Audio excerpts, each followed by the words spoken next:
அன்பு மாணவர்களே, தமிழ் 2ஆம் தாளில் 37வது வினா பாணயம் பாராட்டல்.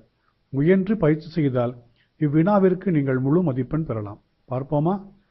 முதலில் பாடலை முழுமையாக படித்து பாருங்கள். 2 அல்லது 3 முறை படித்து பார்த்தால் உங்களுக்கு பொருள் புரியும். முதலாவதாக திரண்ட கருத்து. பாடலை படித்து முயன்று பொருளை எழுதுங்கள். பாடலை சற்று உரைநடையாக மாற்ற முயலுங்கள். இப்பாடலின் கருத்தை பார்ப்போமா? பிற மொழியிலுள்ள நல்ல நூல்களை தமிழ் மொழியில் மொழிபெயர்க்க வேண்டும். அழியா புகழ் கொண்ட புது நூல்களை தமிழ் மொழியில் ஏற்ற வேண்டும். இதுபோன்று அப்பாடலின் கருத்தை நீங்கள் எழுதினால் திரண்ட கருத்து முடிந்துவிடும். அடுத்ததாக எதுகை நயம்.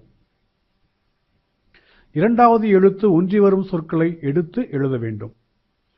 பிறநாட்டு, இரவாத போன்ற அடி எதுகைகளை பாருங்கள்.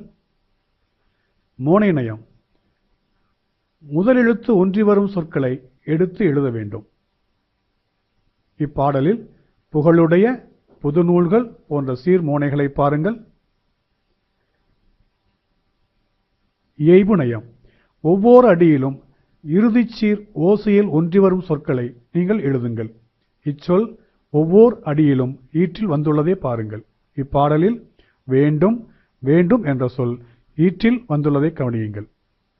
இதுபோன்று பாணயம் பாராட்டலில் கொடுக்கப்பட்ட செயலுக்கு தக்க நயங்களை நீங்கள் தேர்ந்தெடுத்து எழுதினால் முழு மதிப்பெண் பெறும்.